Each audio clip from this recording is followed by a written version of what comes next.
Okay, so let's imagine that you're starting out. You don't have much money to invest on books, but you still want to get into self-publishing because you heard that it's an awesome business where you can do plenty of money. How can you reduce the cost of your book? This video is exactly for you, so let's get started.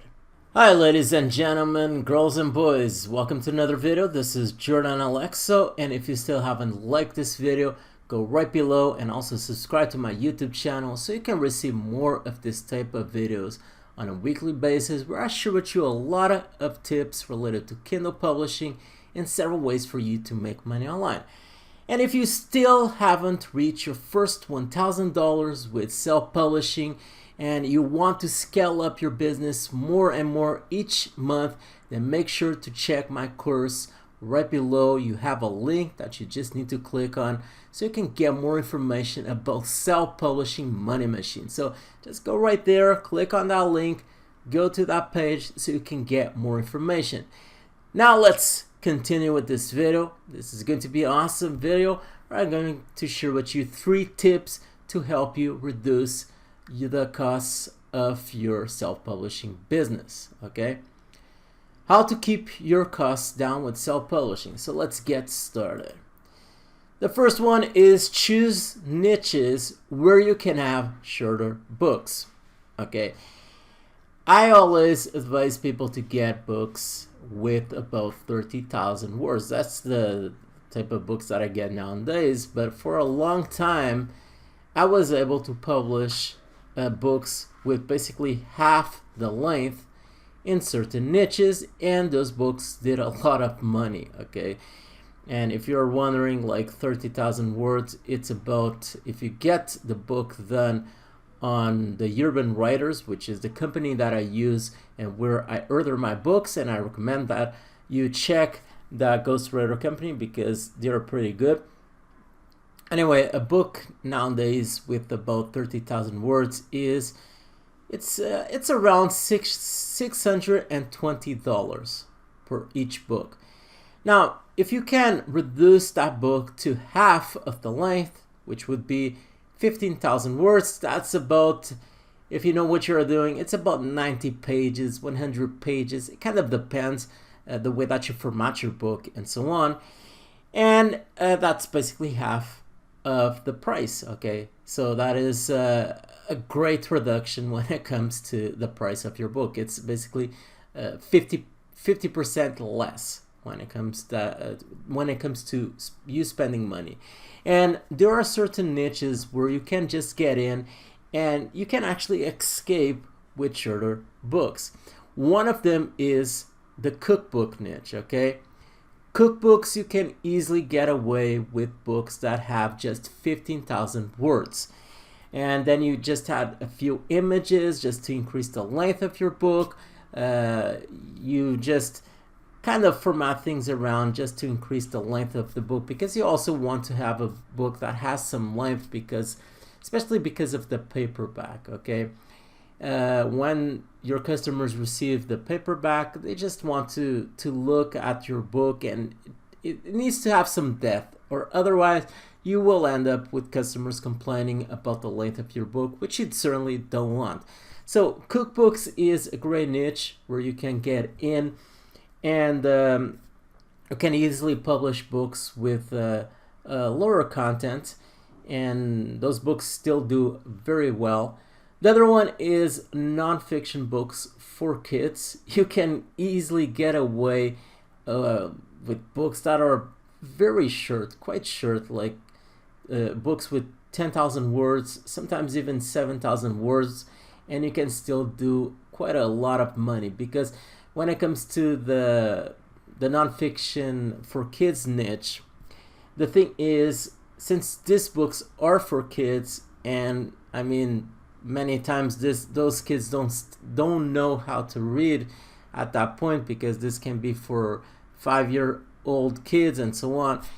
So those books typically are shorter, and parents are typically the ones who read those books, and you can easily get away with shorter books when it comes to nonfiction for kids. But the thing about nonfiction for kids is many times you need to add images, because it's for kids and your book needs to look kind of exciting, okay?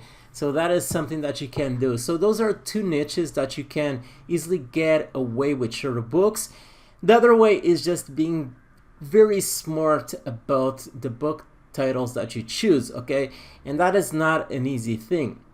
For example, you can enter to a particular niche. Some niches this simply doesn't work. Like it would be extremely hard for you to get into real estate when it comes to publishing books related to real estate and publishing a book that is really short. It's very hard for you to do that because most of those books have like 300 pages. So those are really dense books that you can find in that particular niche, and it's very hard for you to get away with a shorter book. I'm not saying that it's impossible. Now the thing is, you need to be really smart about how you publish your books. If you go to a particular niche, and what I always recommend for people to do is do market research and see what customers are looking for in that particular niche. You need to understand your customers' problems and so on. And if you are able to find a specific problem in that niche that other books aren't resolving, what you can do is just make a shorter book just focused on that particular problem and basically provide a solution. And that is a smart way for you to publish a book that is solving just a particular problem in that niche that other books published aren't, okay? Now that requires for you to do customer research, see what customers want and the type of content that they want, okay? So those are basically the ways that you can reduce your books in this first section. And the other way is set a lower advertisement budget and manage it. Okay, the thing I always recommend for people to use Amazon ads and always to have a budget set aside that can last at least for 60 days until they see the return of their investment, because when you publish a book it takes 60 days until you see your first royalties, and then what you do is basically reinvest those royalties. Either you get newer books or you use for your advertisement campaigns. So you always want to set a budget, because there's nothing worse than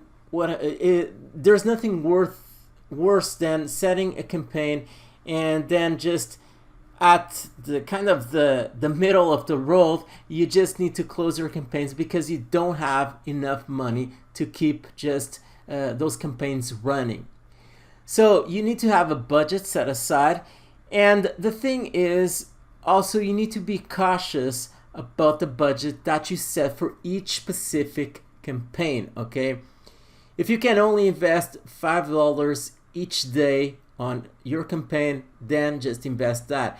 It's not much money. I always recommend, if you have the budget for it, for you to increase the budget as much as you can, because the more money you put into your campaigns, the more impressions you get on your campaigns, and also the more sales you get for your books. So it just helps your books a lot more. But I mean, if you don't have money for that, at least try to set campaigns at $5 each day, because it really helps a lot your books sell better on Amazon. And the more your books sell on Amazon, the more Amazon will love your books and increase their visibility on their platform, so it will sell even more. And also keep managing your campaigns on a daily basis, especially if you are on a tight budget. It's important for you to keep checking your campaigns and tweaking things around by removing specific keywords that are just kind of bleeding your campaigns, or basically taking money out of your pocket, okay? You just want to remove those keywords. The other thing is get your cover done on Fiverr. And when I mean cover, I'm talking about cover design, okay? It's one of the most important aspects of your book because cover designs help your book sell dramatically, okay? It's one of those things that customers see, and if they see a good cover, many times they just want to purchase your book. Now, there's a lot of talk out there of getting your cover designs done in specific companies. Sometimes they charge like $80 and so on. And I'm not saying that those companies don't provide an excellent cover design, but if you're on a tight budget, then sometimes you just go to Fiverr because you can get people to make a cover for you for just $5. Now, I'm not saying that every single person that does a cover for $5 you will get an excellent work, but if you just do things as I explained in other videos, just get at least 3 people to do a cover for you, possibly one of those covers will be something that is pretty good for your book, okay? So just get your cover designs done on Fiverr because it's a lot cheaper compared to other alternatives out there. I'm not saying that you can't later on, once you have more money, if you want to try other companies, go for it, but initially just keep things simple and use Fiverr. I still use Fiverr for my covers, and I already tried other companies. I already paid like $80 for covers done in other companies, and I honestly didn't notice a huge difference, okay? Now, I just want to provide just a bonus tip. I know that this is kind of, okay, bonus, write your books, okay? I mean, if you are in a tight budget and you just don't have money to invest on books, that doesn't mean you just should sit home and just wait for money to start falling out of the sky. It is better for you to just take action, okay? When I first started publishing books, I didn't have money to invest on my initial books, and I'm not an English fluent writer, nor, well, I would say now I'm fluent speaking English and writing English. Not the best person in the world, of course, but what I'm saying is English is not my main language, and initially I didn't have money to invest on books, and I still wrote my own books, okay?